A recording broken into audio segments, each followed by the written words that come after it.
2023 সালের অক্টোবর মাসের 30 তারিখে আসানসোলে তার গাড়ি লক্ষ্য করে গুলি চালানোর ঘটনায় জয়দেব মণ্ডল সহ বেশ কয়েকজনের নামে অভিযোগ করেছিলেন ব্যবসায়ী দীনেশ গড়াই।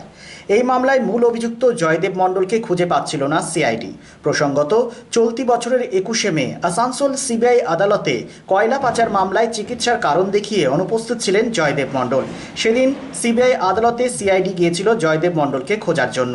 শেষমেশ এদিন জয়দেব মণ্ডলকে গ্রেপ্তার করে আসানসোল আদালতে পেশ করলে বিচারক 4 দিনের সিআইডি হেফাজতের নির্দেশ দেয়।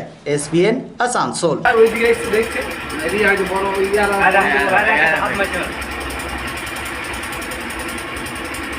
ওই লোকগুলাই যে লোকগুলো ছিল না সেই লোকগুলাই আবার এসছে আর ওই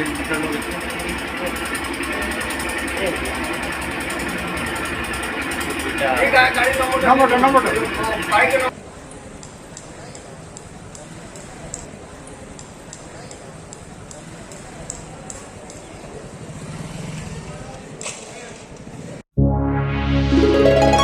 Lifeline Multi-Speciality Hospital boasts 500 beds across 160,000 square feet of build-up, featuring 7 advanced operating theatres, a digital cath lab, a state-of-the-art emergency and trauma unit, and a next-generation 3D MRI amongst a comprehensive basket of services.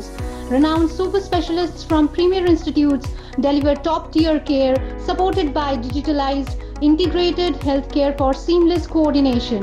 Lifeline prioritizes innovation and patient centricity, ensuring comprehensive top-class services. So for premier medical treatment, visit Lifeline Multi-Speciality Hospital, Kalipahari, Asansol, NH2 District, Paschim Bardhaman, West Bengal.